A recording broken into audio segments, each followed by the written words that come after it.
22번째 종교철학 영상 강의가 되겠습니다. 이번 영상 강의에서 우리가 다루고자 하는 부분은 우리 종교철학 담론 우리 교재 8장이 되겠습니다. 8장의 주제는 악이란 무엇인가 라고 하는 이야기입니다. 왜 이 세상에 악과 고통이 존재하고 있는가? 하나님은 선하시고 능력이 많으신데 왜 이러한 악과 고통을 허용하시는가?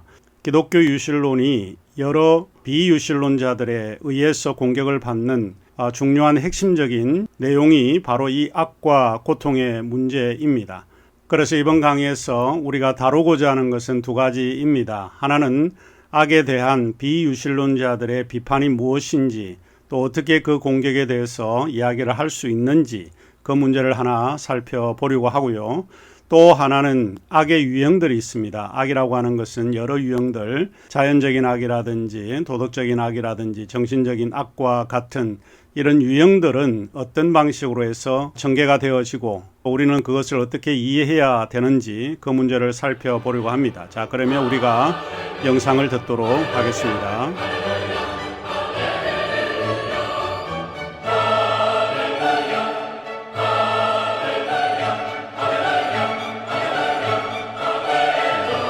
오늘 저희들이 다루어야 하는 주제는 종교철학 담론 제8장이 되겠습니다. 제8장과 9장에서는 악의 문제에 관한 주제를 우리가 다루고 있는데 고전적 대안과 신정론의 대안으로 제가 구분을 해서 기록을 해놓고 있습니다.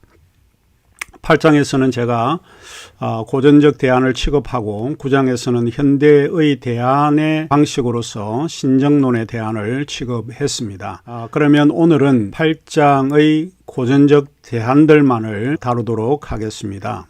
우리는 악의 문제를 생각할 때 여러 가지 질문들이 떠오르게 됩니다. 왜 선한 사람들에게 불행한 일들이 일어나는가? 왜 우리 엄마는 암으로 고통스럽게 죽어가야 하나? 법 없이도 사는 그이가 갑자기 심장마비로 세상을 떠나야 하나? 왜 우리 아빠와 엄마는 10살도 채 되지 않은 우리들을 이 세상에 홀로 남기고 먼저 하늘나라로 가야 하나? 왜 3세계에 거주하는 수많은 사람들은 굶은 채로 죽어가야 하는가? 왜 악한 사람은 매사에 잘되고 착한 사람은 왜 잘못되어 가는가? 왜 불량한 사람들에게는 형통한 것 같고 인격적으로 도덕적으로 선량한 사람들에게는 불치의 병과 같은 것으로 고통을 겪어야 하는가? 세상은 정말 공평한 것인가? 이와 같은 질문들을 악과 고통의 문제를 생각할 때 떠올릴 수 있을 거라고 생각을 합니다. 뿐만 아니고 악의 문제를 생각하게 되면 철학적으로 많은 질문을 던지게 합니다. 종종 우리는 교회에서나 직장에서 믿지 않는 친구들 또는 동료들이 교회와 믿는 사람들을 비난하고자 할 때 즐겨 찾는 메뉴가 오늘 저희들이 공부하는 악의 문제입니다. 하나님이 선하고 능력이 많다고 하는 그런 주장을 하고 있는데 왜 하나님은 이 세상의 악을 해결하지 못하는가? 하나님은 전능하고 미래의 모든 사건을 다 아시는 분이신데 코로나19와 같은 사태를 막지 못하시는가? 하나님은 폴란드의 아우슈비츠 포로 수용소와 같은 곳에서 무고한 유태인들을 살리지 못하고 죽게 하는가? 이와 같은 질문들을 통해서 믿는 사람들에게 공경에 빠지도록 종종 하고 있습니다. 한 가지 우리가 생각을 해볼 수 있는 것이 이제 이것인데, 이처럼 악의 문제는 우리의 일상의 문제이고 또 현실적인 그런 문제입니다. 우리가 일상에서 마주하는 매우 구체적인 그런 문제가 악의 문제입니다. 그리고 악의 문제는 우리의 신앙에도 매우 중요한 의미를 지니고 있습니다. 우리의 구역이라든지 또 교회의 소그룹에서 많은 사람들에 의해서 자주 묻게 되는 질문이 오늘 우리가 마주하는 악의 문제와 같은 질문입니다. 이 문제는 종교철학 담론 8장 교재 328쪽에서부터 우리가 살펴보려고 합니다. 우선 이 논의를 시작하기 전에 요한복음 5장 1절에서 17절의 이야기를 읽고 먼저 시작하도록 하겠습니다.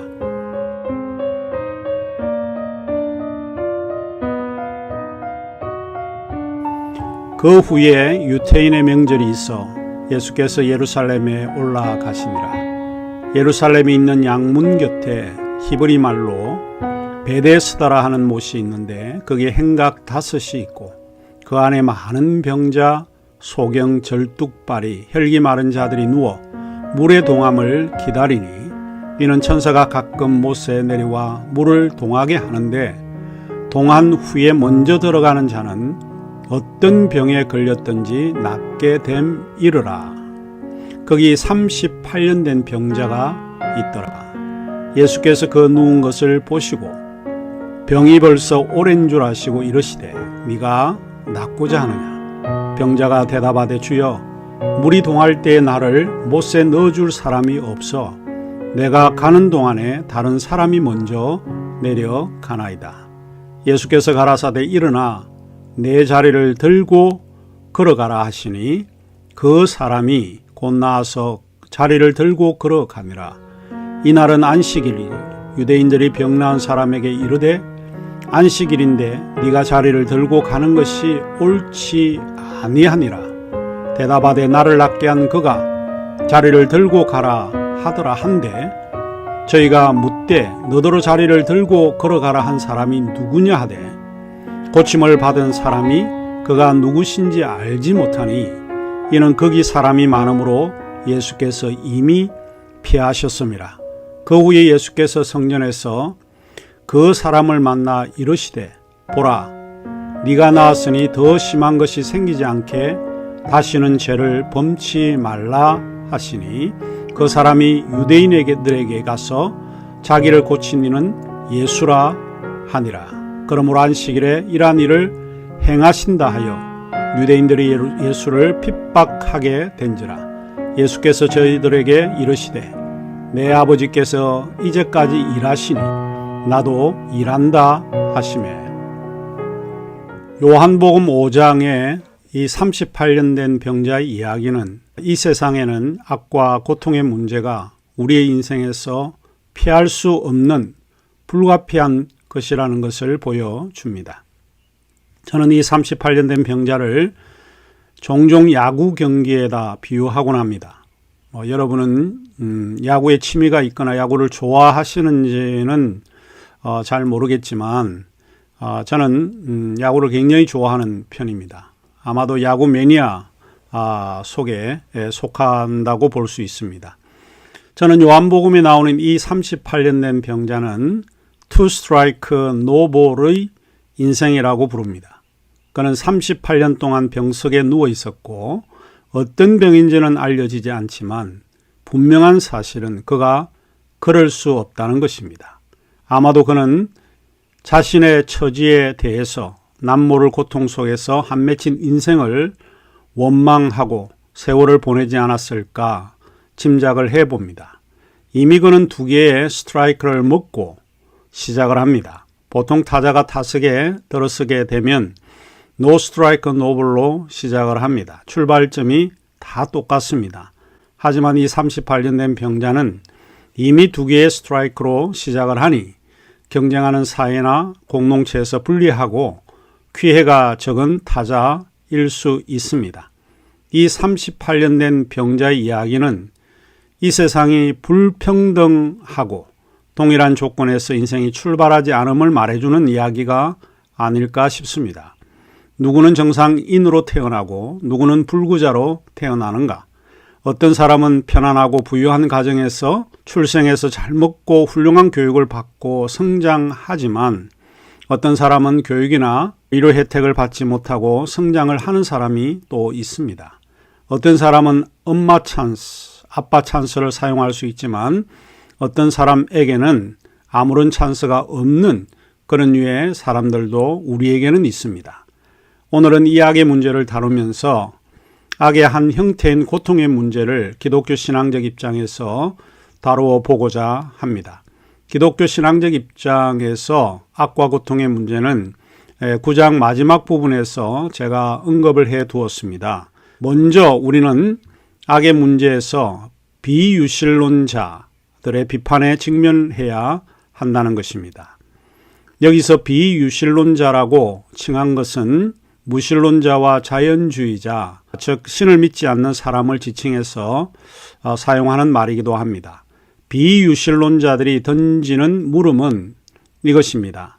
하나님은 전능하시기 때문에 모든 일, 어떤 일을 다 하실 수 있지 않느냐는 것입니다. 그런데 하나님은 그렇게 하지 않으신다는 것입니다. 그렇다면 결과는 하나님이 존재하든지 아니면 존재하지 않는다라고 보는 것이고, 혹은 하나님은 선하신 존재나 능력이 없는 존재일 가능성이 높다, 이렇게 기독교 유신론자들에게 비판을 해대고 있습니다. 교재 330쪽 중반 밑에서 제가 존슨이라고 하는 비유신론자들의 이야기를 제 책에 인용을 했습니다. 그 내용을 제가 여러분에게 읽어 드리도록 하겠습니다. 여기에 하나의 공통된 상황이 일어나고 있다. 어떤 집에 불이 나서 그리고 한 6개월쯤 된 갓난 아기가 고통스럽게 불에 타 죽어가고 있다. 우리는 이 아이를 구원할 능력을 가지고 있지만 그 아이를 구원하기를 거절하는 어떤 사람을 가리켜 선하다고 혹은 전능하다고 기술할 수 있을까? 의심 없이 하나님은 이러한 힘을 가지고 계시는 전능한 분이시지만 이러한 경우와 같은 많은 경우에 하나님은 돕기를 거절하여 왔다. 그래서 우리는 이러한 하나님을 전능하시며 선하시다고 말할 수 있을까? 이처럼 비유신론자들은 기독교 유신론의 가장 강력한 도전으로서 악의 문제를 다루고 신의 존재를 부정하는 방식을 취하고 있습니다. 그러면 그들의 비판을 열거해 보면 한 4가지로 축약해서 생각해 볼 수 있을 것입니다. 첫째로 그들은 기독교 유신론의 신에 대한 논리적인 이유를 들고 있습니다. 유신론의 신은 전능할 뿐만 아니라 선하다고 믿는다. 하지만 이 세상에는 악이 존재한다. 따라서 신은 전능하지도 선하지 않다. 이러한 논리를 이야기를 합니다. 이러한 논리적인 이유에서 비유신론자들은 기독교의 신을 비판하고 있습니다. 초창기 이러한 비판에 앞장선 철학자는 옥스퍼드 대학의 J.L. 맥키인데 그는 그의 책 유신론의 기적이라고 하는 책에서 기독교 유신론의 신을 공격하고 있습니다. 이러한 공격을 보면 대체로 신의 철학적인 이유에서 논리적인 이유를 들고 있다라고 하는 것을 알 수 있습니다. 둘째로 그들은 기독교 유신론의 입증적 문제를 그 이유로 제시하고 있습니다. 입증이라고 하는 말은 증거의 원칙을 이야기를 합니다. 선하고 전능하시고 전지한 존재로서 이 우주에 엄연히 존재하고 있다는 사실을 믿는 자들에게 증거의 무거운 부담을 안겨준다는 것입니다. 간단히 말을 하면 신이 존재하고 있다는 것과 악이 엄연히 존재하고 있다고 하는 것은 서로 양립할 수 없다는 것입니다. 이 말이 무슨 말인가 하면 신이 존재한다면 악은 존재하지 않아야 된다는 겁니다. 왜냐하면 하나님이 전능하고 선하고 악에 대해 해결할 수 있는 존재이기 때문에 그렇다는 것입니다. 신이 없다면 악은 아무런 문제가 되지 않는다라고 비판을 하고 있습니다. 세 번째, 비유신론자들이 던지는 비판은 경험적인 문제를 이유로 들고 있습니다. 이 비판은 실제로 기독교 신이 어떤 방식으로든 이 세상에서 도와주었다는 것을 우리에게 묻고 있습니다.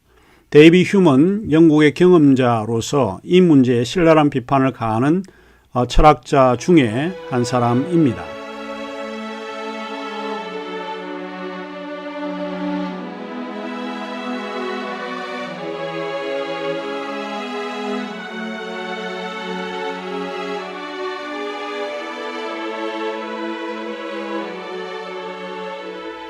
그에 의하면 신이 악을 막으려고 하는 데 있어서 그렇게 하지 못하는 이유는 그가 능력이 없어서인가 아니면 전능한 존재가 아니었어인가 라고 묻습니다. 그가 할 능력은 있는데 막을 의도가 만일 없다면 그는 선하신 존재가 아니지 않는가. 그는 할 의도도 있고 능력도 있는데 이 세상에서 그렇게 하지 않았다면 그는 사악한 존재임에 틀림이 없다라고 휴먼 비판을 하고 있습니다. 간단하게 말하자면 휴먼 경험적으로 설명이 되지 않는 문제가 악의 문제라고 기독교 유실론자들에게 비판을 가하고 있습니다.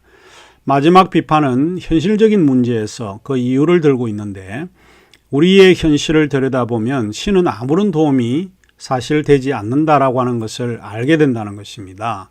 우리가 신을 오히려 자각하지 않을 경우에 더 좋은 삶이 이루어진다고 생각을 한다는 겁니다. 세월호 사건이나 아우슈비츠와 같은 구체적이고 현실적인 역사에서 하나님은 현실적으로 도움이 되지 않는다라고 하는 것이며 도울 힘이 없는 인생도 의지하지 말라고 시편 기자를 통해서 이야기를 하고 있는데 실제로 하나님은 도움이 되는가 하는 것입니다. 결코 하나님은 도움이 되지 않는다는 그런 비판을 실제적으로 들고 있습니다. 이러한 비판에서 우리가 이제 살펴보아야 할 부분은 악의 유형들입니다. 악에는 어떤 형태들이 존재하고 있는가 하는 부분을 우리가 공부를 해보도록 하겠습니다. 악의 첫 번째 유형이 자연적인 악입니다. 자연적인 악, Natural Evil이라고 말하고 있는데 이것은 자연 속에 나타난 다양한 재난이나 재앙과 같은 그런 것들을 의미합니다. 이 악의 유형은 인간의 노력이나 의지와는 별개로 일어나는 악의 유형이라고 볼 수 있는 것이죠. 이를테면 태풍, 지진, 허리케인, 홍수, 쓰나미, 미국의 오클라호마 주변에서 자주 발생하는 토네이도와 같은 것들이 자연적인 악의 전형적인 유형들입니다. 악의 두 번째 유형은 도덕적인 악입니다. 도덕적인 악, 즉 moral evil은 인간의 의지와 연관되어 있는 악의 유형으로서 인간의 책임과 행위를 통해서 만들어지는 악의 유형입니다. 최근 뉴스를 통해서 우리가 접하고 있지만 N번방과 같은 그런 형태는 인간이 만들어내는 악의 유형입니다. 그리고 사회 속에서 발생하고 있는 다양한 악의 유형들, 이를테면 살인, 강간, 가난, 사회의 부조리, 부패 같은 것들이 도덕적인 악의 전형적인 유형이라고 볼 수 있습니다. 세 번째 악의 유형은 정신적인 악입니다. 정신적인 악, 즉 moral evil은 자연적인 악과 도덕적인 악을 동시에 내포하고 있지만 철학자들은 이 정신적인 악을 선천적으로 가지는 질병의 유형으로 이해하고 있습니다. 그리고 네 번째 악의 유형은 사회적인 악입니다. 사회적 악, 즉 social evil은 도덕적 악의 유형에 속할 수 있다고 보는데 하지만 사회적 악은 제3세계의 나라나 빈민국에서 발생하는 사회적 구조나 체제로 일어나는 악의 유형을 이야기하고 있습니다. 지배층의 억압과 폭압으로 야기되는 악의 유형이 이 사회적 악의 유형이라고 보입니다. 이 악의 네 가지 유형을 다시 크게 두 가지로 우리가 구분할 수 있다면 하나는 능동적인 악이고 또 하나는 수동적인 악으로 구분할 수 있을 것 같습니다. 능동적인 악, positive evil이라고 하는 이 능동적인 악은 도덕적인 악과 사회적인 악의 유형으로 분류될 수 있고 수동적인 악, passive evil은 자연적인 악과 정신적인 악으로 분류될 수 있을 것 같습니다. 능동적인 악은 인간의 의지로 인한 인간의 책임과 의도와 연관되어서 일어나는 것입니다. 특히 인간의 자유로운 의지는 선한 것을 만들어내기도 하지만 악을 만들어내는 조건이기도 합니다. 반면에 수동적인 악은 인간의 의지와는 무관하게 발생하는 악의 유형이라고 볼 수 있죠. 악의 문제에 대한 서론적 설명은 이 정도로 하고 이제부터는 악의 문제에 대해 어떻게 해결하려고 노력했는지를 살펴보려고 합니다.